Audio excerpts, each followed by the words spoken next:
You know, when some people talk about their family tree, usually that's a metaphor. But about 10 or so years ago, I found out that my family has a family tree. And not just in the metaphorical sense. I mean in the most literal sense. Our family is associated with an actual family tree. And strangely enough, and slightly to my excitement due to the benefit it will potentially bring to this podcast, it's not your ordinary tree. In fact, it actually has a bit of a dark history surrounding it. Imagine Treebeard from Lord of the Rings, but sinister in nature.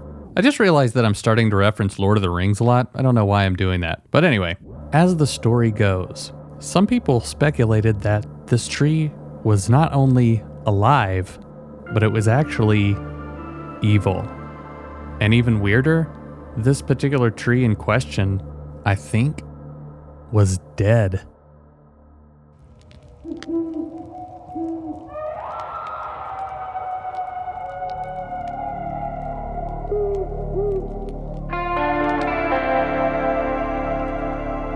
The Appalachian Mountains are some of the oldest in the world, and we just happen to live in them. One thing we can tell you, there are ghosts in the mountains.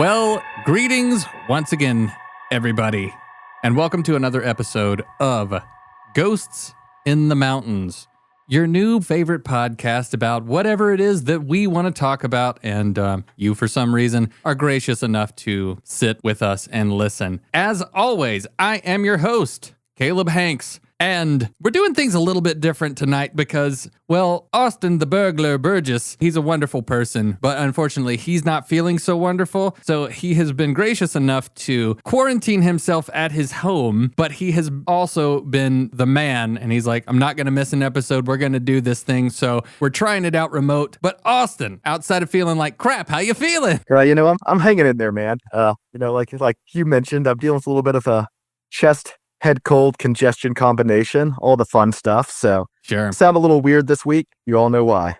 Yeah, we're just going to pretend that your voice it's all just being strangled out by dark forces. I like the tie-in. So this episode is honestly a really weird one, and we're keeping it all in the family because if you listen to last week's episode, my brother, Bucky Hanks, was awesome enough to come in and hang with us and tell us a little bit about a place in town called the Reynolds Mansion. He literally wrote the book on the place. And if you haven't checked out that episode, it's actually quite a bit longer than our usual episodes because all three of us get together and we just start gabbing and it is what it is. And hopefully you guys enjoyed it, but there is some really wild stuff. But we kind of figured to kind of keep with the theme of how weird my family just happens to be and how weird the lineage of my family just happens to be. There's a particular story that I am literally a descendant of this strange happening. And like the intro kind of touched on, it is the story that is about this idea of a sentient tree that is said to strangle people. Which is, of course, that's something that I would be related to. It's just like, I was destined to be part of at least talking about weird stuff. And yeah, the idea of being strangled by a tree, real fun, right? Yeah, it goes back to that, you were indoctrinated at a young age. No, this was in your blood. You're a wizard, Harry. So with all of this craziness in mind, it's one of those things where I've kind of been thinking about this story. I don't even really remember how long ago it was that I heard this story, but it's been rattling around in my brain for long enough to where when we started the podcast, I was like, we legit have to do a story about this. And it's another topic that's very near and dear to my heart and Austin's heart, much like one that we are kind of always working on behind the scenes, because when we get to this particular episode, we really want to do it justice. And that is one about the Cherokee Little People. And I cannot wait to get into that one. But we're kind of in the season, in a way, or we're moving into the season where a lot of people kind of start to think about things like little people, because it's March. The 17th is St. Patrick's Day, and I think the most prominent little folk that people think about are leprechauns. But Austin, you're the consummate researcher around here. Why don't you tell us a little bit about how this weird Strangling Oak thing actually can be tied a little bit back to the wonderful holiday of St. Patrick's Day? Yeah. So obviously, our theme here at Ghost in the Mountains is to dive deep into these stories of paranormal or unexplained phenomena, mostly around our home in the mountains of Western North Carolina. But as Caleb mentioned, with St. Patrick's Day right around the corner, we wanted to dig into some eerie stories from the Celtic world and find a way to tie some of these back to Western North Carolina. So when most people think of St. Patrick's Day, they think of Ireland, shamrocks, leprechauns, pints of Guinness. But what if we told you St. Patrick himself wasn't even Irish? He was actually born in Roman Britain, an area that is now known in present day as Wales. St. Patrick's journey to Ireland wasn't even exactly by choice. When he was around 16 years old, Irish raiders attacked his family estate and kidnapped him. He was taken across the sea, sold into slavery, and forced to work as a shepherd in the harsh Irish wilderness. For 6 long years, he lived in isolation, with really only his faith to keep him going. However, one night, he had a vision. St. Patrick believed that God himself was telling him to escape Ireland. So, he made a run for it. He traveled over 200 miles on foot to the coast, where he found a ship that was willing to take him back home to Wales. He eventually reunited with his family and dedicated himself to studying Christianity. I think that was what kept him going when he was in slavery captivity, so that was something he decided he wanted to pursue and dedicate his life to. Years later, after studying Christianity, he had another vision, but this time it was calling him back to Ireland. So instead of continuing to run from the place where he was once enslaved, he willingly returned as a missionary, determined to spread Christianity to the Irish.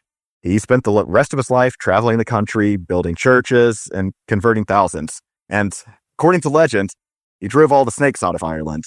And if that is the case, that's quite the saint there, because I could personally tell you, snakes terrify me more than ghosts, goblins, cryptids, anything we talk about here on this podcast. So that's a good deed driving those snakes out in my eyes. But, whether that's a literal story or just a metaphor for him kind of replacing the old Irish pagan traditions with Christianity is a little bit up for debate. Now, I do think it's pretty ironic that St. Patrick's Day started as this fairly religious-based holiday and has evolved into a huge celebration involving, copious amounts of alcohol, where it's pretty socially acceptable or expected for most people partaking or celebrating to get shithouse drunk. Yeah, it's, it's pretty funny to me because, Guinness is by far, as you know, Austin, my favorite alcoholic beverage. It's almost exclusively what I drink. And I have been drinking Guinness almost predominantly for it's got to be at least 3 or 4 years at this point. And I still never get tired of it. I just absolutely love it. And it's funny because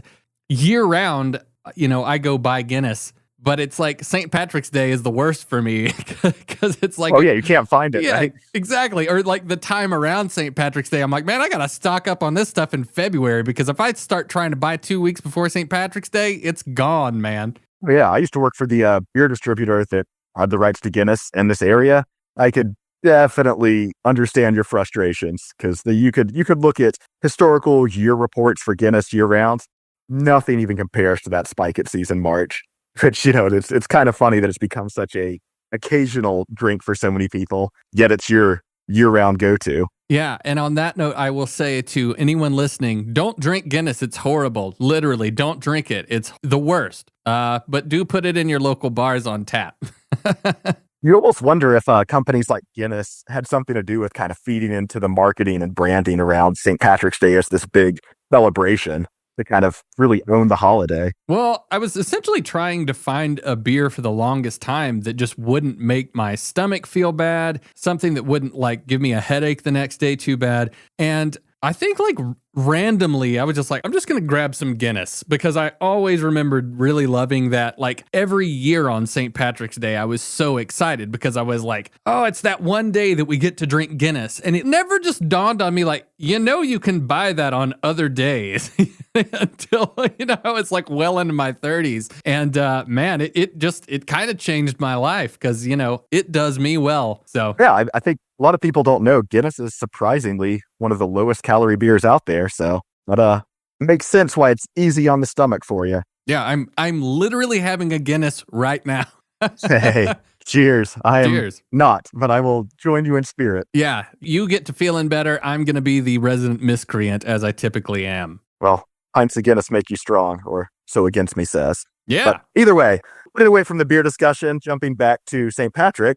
So before he became Ireland's patron saint, St. Patrick was just a boy growing up in the misty hills of Wales, a land steeped in its own dark and ancient legends. And while St. Patrick may have left Wales behind, the land is still home to many mysterious and eerie legends. Tonight, we'll be bringing you one of those stories, a tale of betrayal, revenge, and a haunted oak that strangles the life from those who cross its path. A chilling reminder that even as the world celebrates St. Patrick's legacy, the ghosts of his homeland are never far behind. Yeah. Well, in some ways I'm glad, in some ways I'm not, that the whole driving out of snakes did not stick around for St. Patrick's Day, because it's kind of like, well, I don't have a problem with anybody driving out the snakes. I don't even want people to like harm any snakes. I am not a big fan of them. I don't want any animal to be harmed for the most part, but I wouldn't want to be part of driving the snakes out because you never know when those little suckers are going to turn on you, bro. Oh yeah. Like I said, I'm an animal lover too. I don't want to kill snakes. I don't want to endorse killing snakes. I just don't want to look at them. Just yeah, the way they move. I don't want to be around them. I don't want to be near them. I do like going to the Western North Carolina Nature Center if they do have some snakes and they're behind glass and I'm like, you can't get me. I won't even go in the reptile room. I like the bobcats and the bears, but I'll leave the reptile room to Adriana. Right, I hear that. I think I saw something the other day about the WNC Nature Center is actually going to reopen post Helene very soon. So that is very exciting. Yeah, got to plan another trip there. So we can talk about bobcats, otters, and snakes behind glass and rubber bats hanging from the ceiling all night long. But I think what you're here for is learning a little bit more about what the hell it is we're actually talking about. And on that note, I believe we're going to get into the actual story of the Strangling Oak.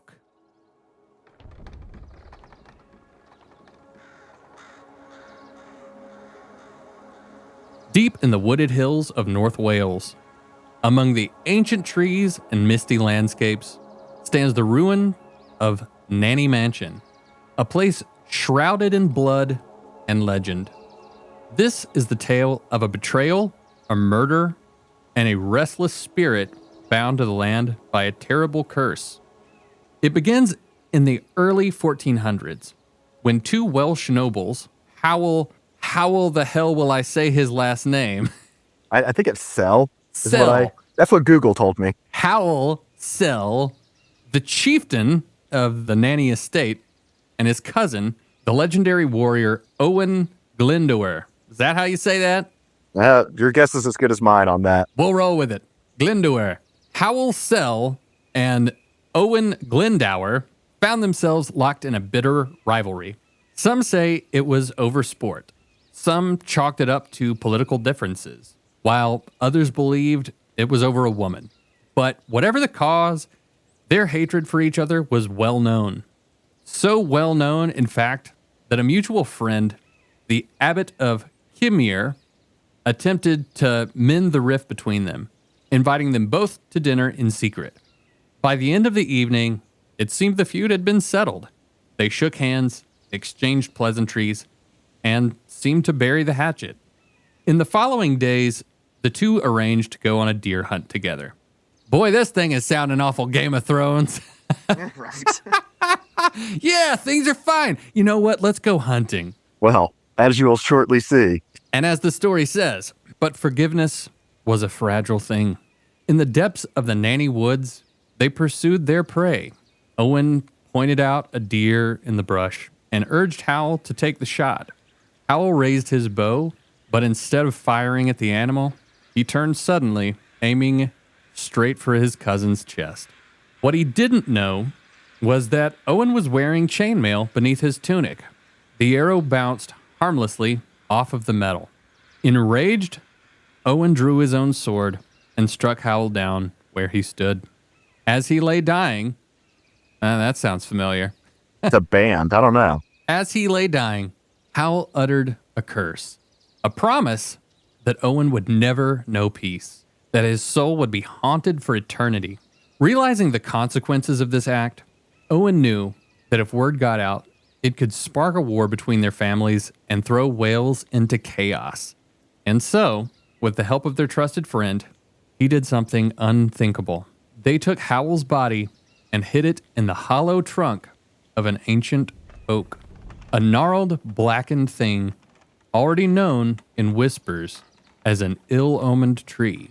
And then silence. Now, real quick, bro was wearing chainmail. He straight went into this hunt like, yeah, we're going to go on a hunt. It's going to be great. He knew. Very, very Game of Thrones, as you mentioned. I just think that's kind of a funny thing is like, yeah, nah. I trust you, wink, wink. Yeah, exactly. So, the following day, with Howell still missing, a large search party was organized. The surrounding area of Nannu was scoured. Caves, ditches, and bushes were all searched, but no one thought to check the hollow of the notorious oak tree.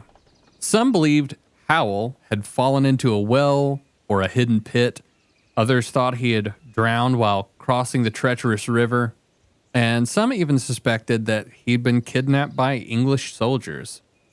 As time passed, Howell's disappearance became a mystery the whole countryside would discuss on dark nights by the fire. But soon, strange stories began to surface. On a hill near Nannu called Mole Offrum, that's how I'm going to go with it, spelled Offrwm. That's how I would pronounce that, Offrum. I think. Yeah, Offrum, that works. People crossing it after dusk claimed to have seen the shadowy figure of Howell, his corpse-like face scowling by the roadside. One man even reported being followed over a mile by this ghostly figure, pursued through brambles, brush, and water until he reached the safety of a church. Similar phenomena were reported on the slopes of Cader Idris. A farmer searching for cattle one night saw eerie bluish green lights flickering in and out of the boulders. Fearing the lights were, and buckle up for this one, Canhillywem, Canhywwllam.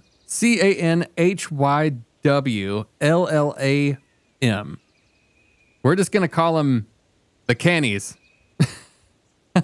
Cool. Works for me. Canhillywem Kurth, Cyrth, corpse candles that often precede a death. Yeah, why didn't you just say that? Yeah, maybe that's the easier explanation. Yeah.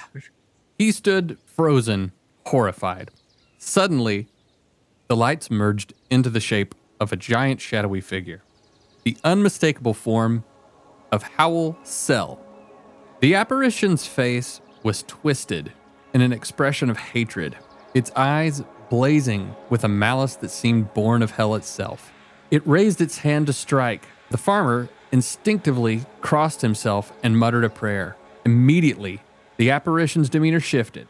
The terror seemed to drain from it, and it turned to flee, disappearing into the night with the sound of the wind following in its wake. Howell's elderly nurse and steward also reported seeing his spectral form near Nannu. They claimed to have seen his pale, angry face staring at them through the windows from behind trees and raised fist in fury as if trapped in some eternal torment. The air around these sightings seemed to fill with a sense of dread, an unmistakable feeling that Howell's spirit was cursed. But the most haunted spot was the oak tree itself. It seemed to hold a malevolent power. No horse would pass by it without shying away. The eerie lights were often seen hovering in its branches. On one occasion, a group of haymakers heard a voice cry from the tree's trunk, "I'm cursed, I'm cursed, so are ye all." Terrified, they fled without a second thought.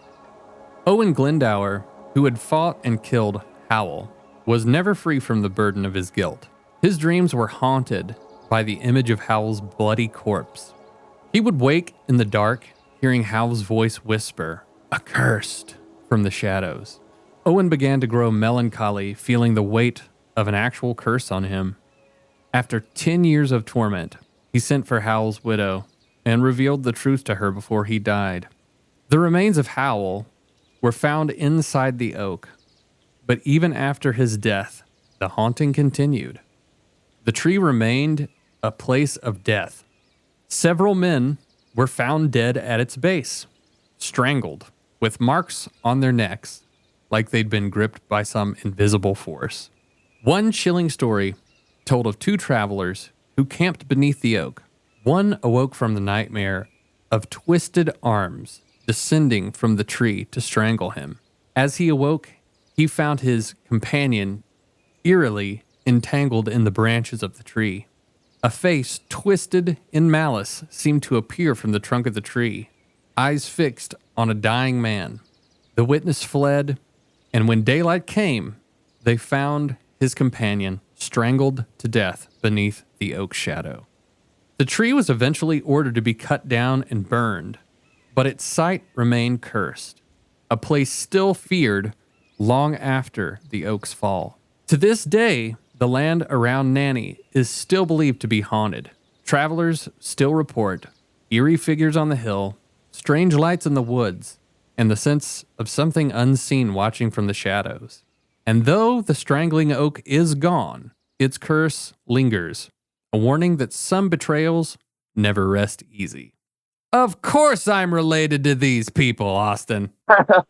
Come on. Family drama. I mean, well, that actually confirms something that I had been wondering. The oak tree itself seemingly is gone from the property.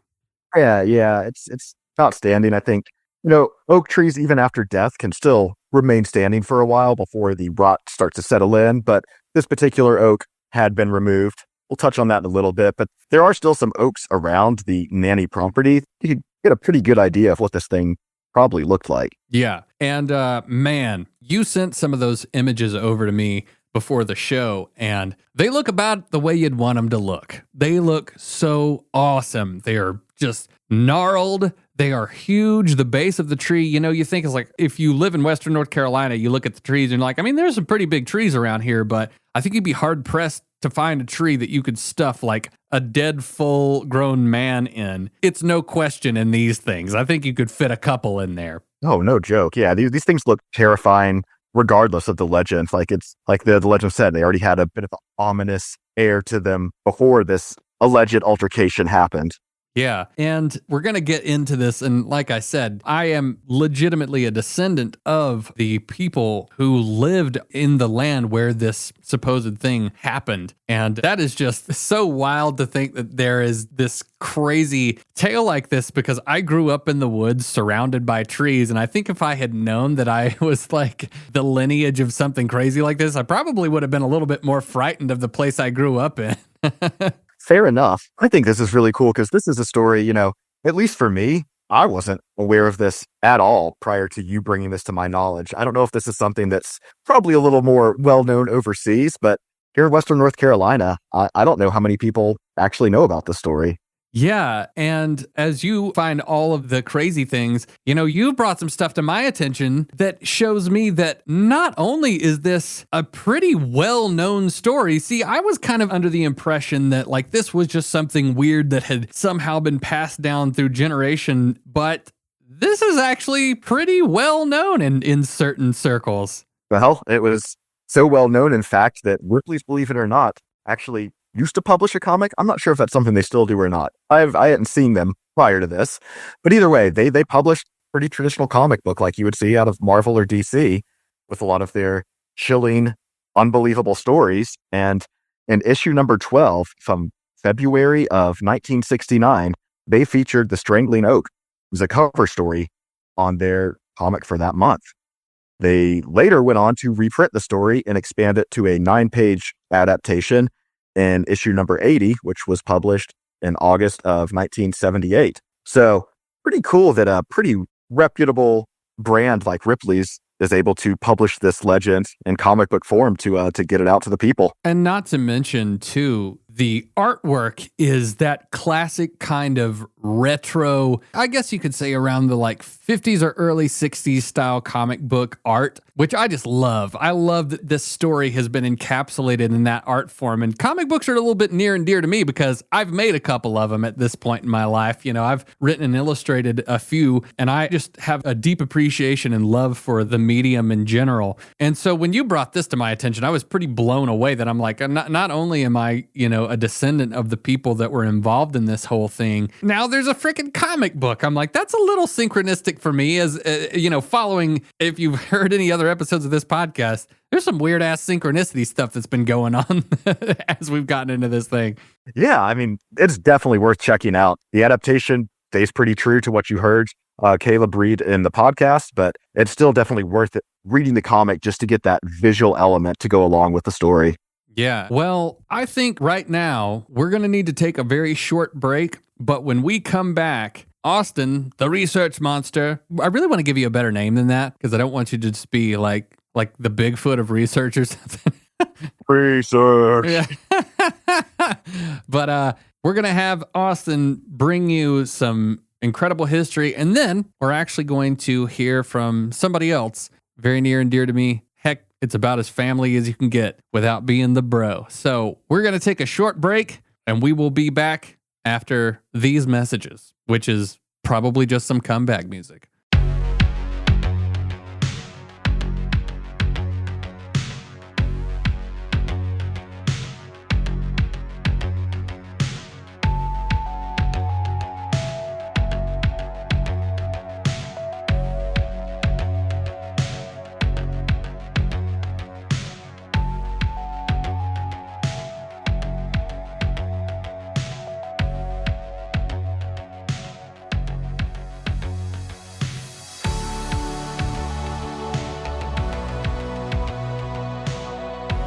Well, here we are again in our favorite place, Austin.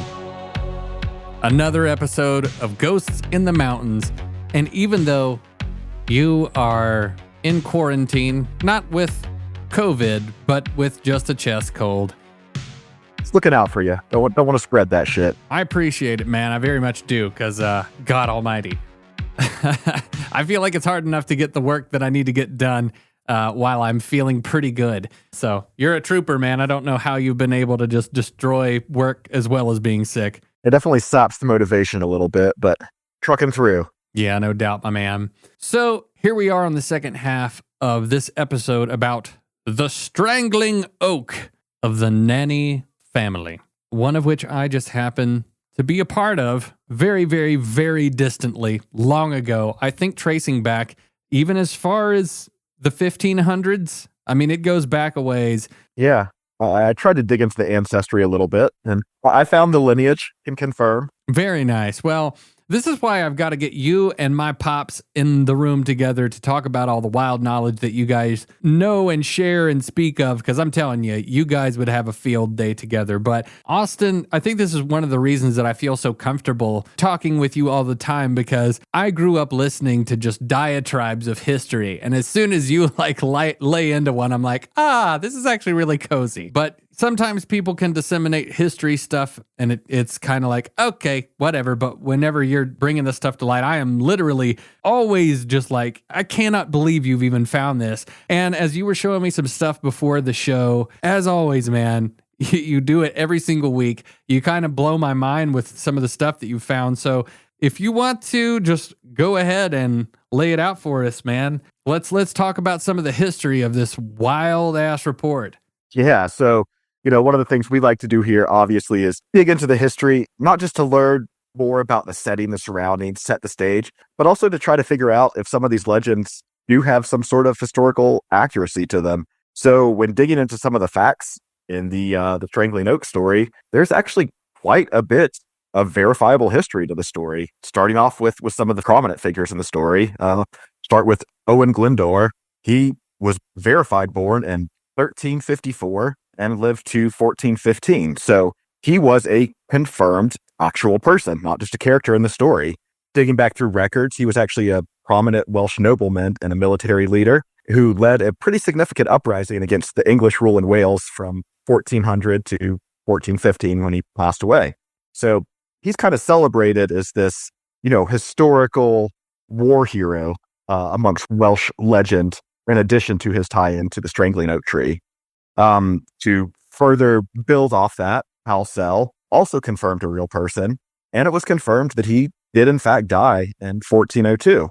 So Hal was also a Welsh nobleman, and as we mentioned, a distant cousin of Owen, but he was known to be loyal to King Henry IV of England during this time when the English and the Welsh were a little bit at odds. There was a bit of a attempted takeover happening, and Hal seemed to be loyal to the English, which almost kind of lends back to the story and where the disagreement came from in the first place. I know politics was mentioned as a possible reason.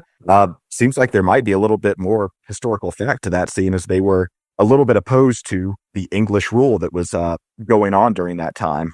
So, as mentioned, this allegiance to the English really placed him in opposition to Owen's rebellion. Right. Things were wild back in the day. I mean, yeah, as you mentioned, this is a very Game of Thrones story, but it's really cool that, these family feuds were actually happening and they were able to tie some of these elements into the story. Yeah, after some of the feuds I've had in my family, I believe it. But I'll tell you what, I've never worn chainmail to Thanksgiving. The nanny feuds continue. So, according to various accounts, the tensions between the cousins was also a very real thing. And supposedly, the fatal encounter between them was also historically documented. Now, whether that was the way that it was portrayed in the actual legend, I couldn't really find anything to exactly corroborate it, but it seemed that there was a very common line of thinking that the death of Hal was at the hands of Owen. So, kind of interesting there. Yeah. Seems pretty sus. Yeah, right. Another thing, looking into verifying parts of the story, is the actual Strangling Oak tree, or the oak tree in general, which did actually exist and stand on the property until 1813. Legends kind of vary whether Hal's body was actually concealed into that tree, but tree itself was in fact real, and it was sketched by a Sir Richard Colt, who made a pretty cool sketching of it. But he even said right after he had sketched the tree, it was later taken down that following morning, which kind of interesting timing that he was able to get that sketch just in the nick of time, it sounds like. Sure. One thing that, if you don't mind me jumping in here. Yeah, go for it. One thing that I saw that was a report about the tree, and I just kind of wanted to ask you to see if you could corroborate this, was that apparently the Strangling Oak tree had been struck by lightning and had caught on fire. And this is how you knew that this was the cursed tree.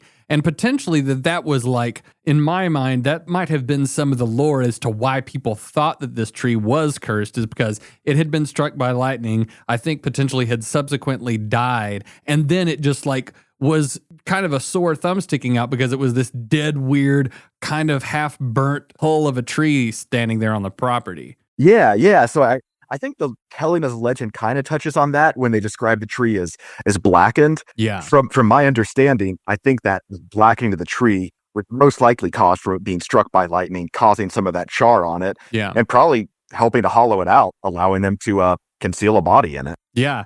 Dude, have you ever been near a tree that just got struck by lightning? I have not. I have. And one day you got to come up to the parents' place, because right there in the driveway, when you pull up to the house, there are some very, very large trees, not Strangling Oak size, but there's some pretty big trees. And I remember one summer day, we were all in the living room, and the living room has some pretty big windows in the front area. And I remember the lightning went off, and dude, it was like, in the movies when something happens and it's like you can see people's skeletons. I just remember everything went bright pink to where I couldn't see anything. We walk outside a couple of hours later when the storm is done, and there's this, man, this is actually starting to hit literally a little close to home, because it's kind of starting to sound like this, Strangling Oak, but there's still a tree in our front yard that has this visible patch where this lightning cracked right down the whole side of this frickin' tree. That is so cool. Did you hear it when it struck? Oh, brother.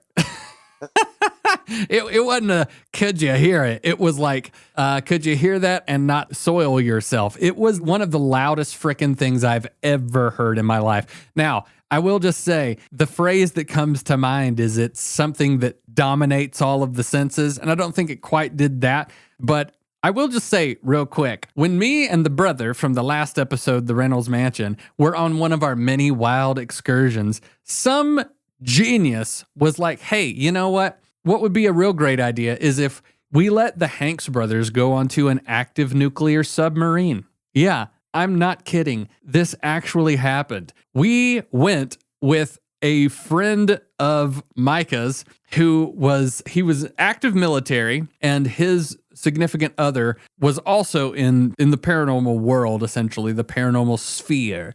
And he was nice enough to take us onto a frickin' nuclear submarine. And I thought it was so funny because as soon as I get onto the submarine, I'm like, this sucker's nuclear, huh? That's cool. And so I kept saying to the guide, I was like, so where's the nuclear component? And he spoke to me like I wasn't even there. I asked him twice. I just kept going, yeah, cool. So, later on in the tour, I was like, so where's the nuclear component? Pretty interesting. And he is just like, keeps giving the tour. But anyway, yeah, the reason I bring that up is because they were talking about when missile launch tests had gone on, and they were just talking about what that experience was like. And the sentence that resonated with me was, one of the guys was on there when they had an actual active missile launch, and he says, the only way I can really describe it is that it completely dominates all senses. And I'm like, gosh, that lightning strike I experienced was pretty wild. What was he experiencing? Anyway, Sorry for the long-winded story. No, you're good. That's pretty cool that your immediate family has their own lightning struck tree on their property. I know. That's what I'm saying. It's like, what the heck is going on here, dude? Well, synchronicities. I got to check that thing for bodies. So, anyways, jumping back to the original Strangling Oak, one interesting thing that I found was that the wood from the fallen tree was actually fashioned into various items, engravings from the oak, frames built from the timber. I actually saw an acorn-shaped goblet-type cup that was made from the wood of the Strangling Oak itself. Apparently, these are some of the cherished keepsakes of people that were around the Nannu Estate and the land surrounding that. So is that verified that these little keepsakes that you're talking about were actually made from the Strangling Oak? Yeah, supposedly this acorn-shaped goblet was made directly from the wood of the Strangling Oak. So you talk about haunted objects. I need to go to Wales, be like, yo, I am a descendant. I have a vested interest in the Strangling Oak. How much for the acorn goblet? Dude, that's such a cool, I don't know that I would actually want it in my house, but what a cool relic. That's so fascinating. Yeah, for sure. Like, it's almost like the Strangling Oak can live on through some of these other items that was fashioned into. Maybe a little bit more peacefully than it was in tree form. It's a bit like Sauron taking many forms. Yeah, for sure. So, jumping back into some of the history surrounding this legend, obviously this narrative is pretty rich in detail, and it's, still essential to approach some of these details with a bit of a discernment, just not knowing if some of this is coming from historical background or just kind of a storytelling approach. But it really seems like this story has a little bit of a blend of both. As we've touched on, the death of Hal Sell was pretty in line with the time frame that the legend supposedly happened, whether he was stashed in the trunk or not.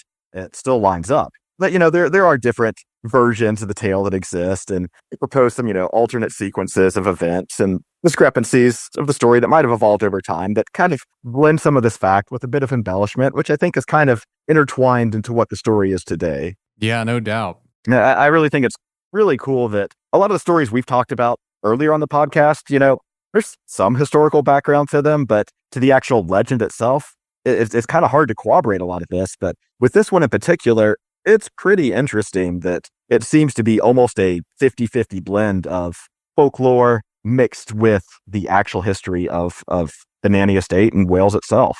Yeah, I don't know. It's just, I think that the lore is so unique and so specific. It's not every day when you listen to these, when you hear any story about folklore, that you hear about a sentient evil tree that strangles people. I think it's so, I don't know, I'm kind of like happy that I am associated with something like that, because I have an intense love for the woods, the mountains, Western North Carolina. I grew up in the woods. In the summertime, the sound of cicadas. I'm sure that you probably grew up with a fair amount of that, Austin. Oh yeah. I mean, regardless of where I was living. Oh, yeah. I mean, like that just lulling me to sleep at night. You know, I've lived closer to the city in every other place that I've lived since I lived right in downtown Asheville one time. And boy, was that a mistake. Can't hear the cicadas there. Oh, there ain't a single cicada. There's lots of screaming drunken people at 3 o'clock in the morning. I'll tell you that. But I grew up running around playing in the woods. The woods were, you know, my home. And this idea of this evil sentient tree being the spooky thing that is like killing people. I'm sure there's cooler stuff that you could be kind of associated with, but I just love that. I think it's so badass, man. Yeah, that's an awesome family tie-in. So as we're getting close to the family ties, Western North Carolina ties, I should say, I will say that in the 17th and 18th century, many Welsh families began migrating over to the American colonies, often seeking religious freedom or economic opportunities or even land grants. And some members of the Nanny family were among those early settlers. Yep. And there's one person that knows more about that than probably anyone else would care to know. And that dude, that dude is my dad. And let me just put it this way. Austin, did you have anything you wanted to say before we get into this? No, not really. Honestly, I dug into some of the lineage on Ancestry.com, but your dad's going to do a much better job stringing this together than I'd be able to. So I'm going to pass the torch on. Bro, my dad lives on Ancestry.com. My pops, you know those memes where it's like, it just says like no one, as in no one says anything. And then it's like, my dad, my pops. If there's any dead silence in the room, that dude is leading you down a road of genealogy that you would not even believe. Let me just set this up real quick, because had my brother on the podcast last week. That dude is a ridiculous wealth of information, and the apple fall not far from the tree, because my dad is certainly the person that I think that my brother got his mental prowess from. Because both of those dudes just are able to lock in just ridiculous amounts of information. And that's also why I felt kind of stupid growing up, because I was like, good Lord, these guys, they're book smart. I wasn't. Turns out later on, I found out I was an artist. So I was like, oh, yeah, turns out we're all good at different stuff. But my dad, I cannot say enough about this dude, because he is such an awesome person. He has been such an incredible force in my life. He has helped me out of so many jams and helped me when I didn't have any money and I was trying to pursue music. The guy gave his entire life to make sure that I had a good one. And to this day, I'm incredibly happy that he and I have the friendship that we do. And I'm also just incredibly happy that I have a person like him that has been my dad, because his knowledge is incredibly expansive. You can talk to him about literally anything. He's an incredible musician. He was an Episcopalian priest for years. He's kind of like Socrates. He just knows so much about everything. He is, in so many ways, the philosopher. But he was kind enough to help us out on this episode. And I did a little call with him today, just getting a little information about, how our family ties into these people. And so I'm going to play that audio for you all right now. So here's my pops telling you how my family is associated with this whole thing. So Pops, tell me how our family ties into this whole phenomenon of the Nanny family and the Strangling Oak. Okay. The Nannu Estate is in northern Wales, and it's near a little town. Might not be a little town. It's a fairly good-sized town called Dolgelly. Now, the Welsh language is kind of strange, so I'll spell that out. It's Dolgellau. The double L is pronounced like a TH, so it's pronounced Dole Geth Lee. The AU at the end is pronounced E. So 10 miles outside of Dolgethley is the Nannu Estate, and that's spelled Nannau. But even in some documents in early modern times, but late medieval times, that was even spelled various ways, but Nanney. Well, that was my mother's maiden name. Your grandmother's maiden name was Nanny. She was the daughter of Cordell Nanny. You've heard me talk about my grandfather Cordell. Oh, yeah. And so the Nanny family, the way we got to America was from all the research that I've done, and there have been several people who have helped me with this of the Nanny family. One friend and distant cousin from down in the Lake Lure area, he was actually from that little settlement up on top of what was called Bald Mountain, there off of number 9. And there were many nannies who lived there, but they moved in from Pennsylvania in the 1790s. And there's actually still a road that turns off of Highway 221 as you're going from Marion down to Forest City and Rutherfordton. It turns off right there at the little community of Union Mills. And you'll see it. It's marked. It says Nannytown Road. That's where they initially settled when they moved here. Okay, that's the more modern explanation for how we nannies got here. That's also kind of wild. They had their own town. Good for them. Right? All right, onward. In the area. I'm not a nanny, but my mom was. But the point was that Robert Nanny Jr., if we go all the way back through our genealogy. Wait a second. Did you say Nanny, we're related to Robert Downey Jr.? No, Robert Nanny Jr. Oh, okay, gotcha. A different guy. Robert Nanny Jr., the son of Robert Nanny, obviously, Sr., was the last nanny to probably have lived there in Wales. Now, the story is that Robert Jr. was apprenticed to a goldsmith in London. At some point during his apprenticeship, for whatever reason, he was sent to Boston, and this would have been probably in the 1620s, 30s maybe. Don't know why he was sent to Boston, but he went there and became a businessman in that little settlement. I mean, Boston was very, very small at the time, but it was there. And from him, all the rest of the nanny family in the colonies, and then on down to our family here in North Carolina, we all descend from him. His son was Samuel Nanny, and Samuel married a Native American lady who was a member of the Chickahominy tribe, and they had some sons, and they then had their children. And so we come down over the centuries from Robert Jr., who was sent here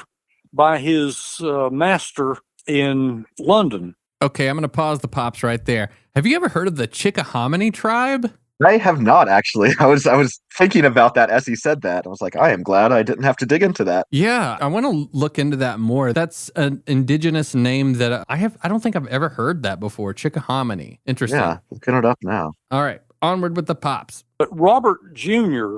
is the last person that I know of that probably came from, of the nanny family that came from Wales. Now, that house had been built, the one that you can still see if you go online and do the tour of the Nannu Estate in northern Wales. It was built, we think, in the 1590s. Hugh Nanny was the sheriff, the high sheriff of that county, Merioneth County in northern Wales at the time. And it's thought that either he or possibly his father built the house. The house later on, although it was still called Nanny, actually passed in through marriage to the family of Vaughan, Vaughn. And to my knowledge, the Vaughan heirs may still own it today. I'm not sure. It's in pretty much shambles, but there is a restoration project, and they've set it up to where you can take a virtual tour and look at it in the shape it's in. The house itself, if you look at the outside, the exterior doesn't look that bad. It's when you go inside, it looks like it's in pretty bad shape and needs a lot of refurbishing and tender love and care. But that's our tie back to the Nannu Estate there in northern Wales. Well, I appreciate you breaking that down for us. And just one last question for you. Sure. Dad, is our family cursed by an evil tree that strangles people, in your opinion? I never heard about that in all my research until you and Michael started working with it. And I think he was the first one to actually find the legend of the strangling tree. I have no idea how that works in or where the tree is on the estate or anything else. That's part of it that I never got into. All I was interested in was our family and how we tied back, so that's all I know about that. And I don't really know much about that Strangling Oak legend except what Micah has told me. Yeah.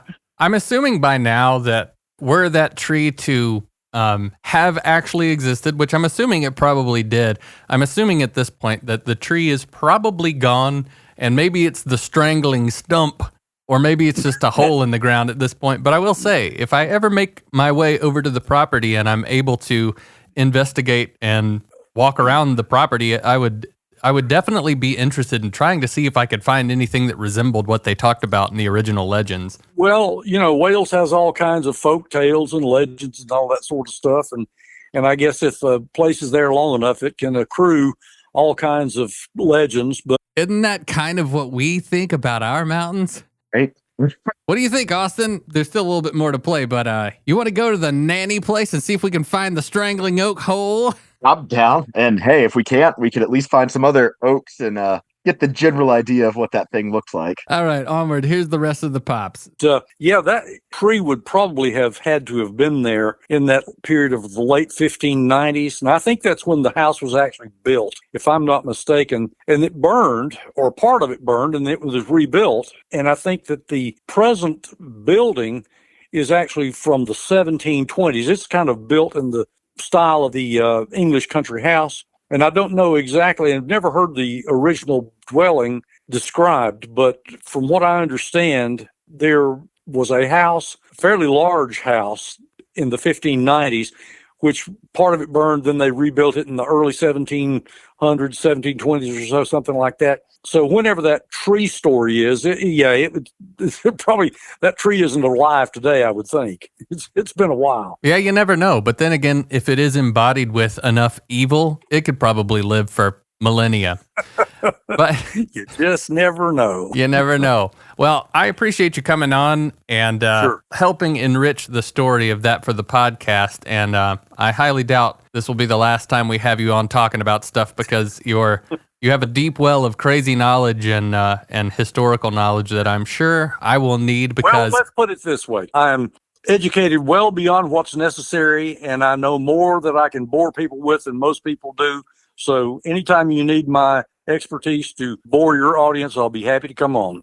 Well, I think that some people would really enjoy what you have to talk about because as much as the podcast is ghost stories and that sort of stuff, it really has become a lot of a deconstruction of folklore and then kind of trying to look as far back into the historical elements and the actual facts about things surrounding the weird folklore. So I think that you will definitely be a giant boon of knowledge to us. So now we can get into the spooky parts. All right. There you go. Which you know more about that than I do. Yeah, well, a little bit. Well, thanks, Pops. All right. So there's the Pops. Man, that was awesome. Thank you for sharing that with us. I am so glad he took the reins on that because he explained that much more in depth than I ever could have. Oh, and I tell you what, man, if we just gave them the mic, we'd be here all night. He could tell you, dude, I'm telling you, like, if you ever want to know where you came from, dude, we'll find out.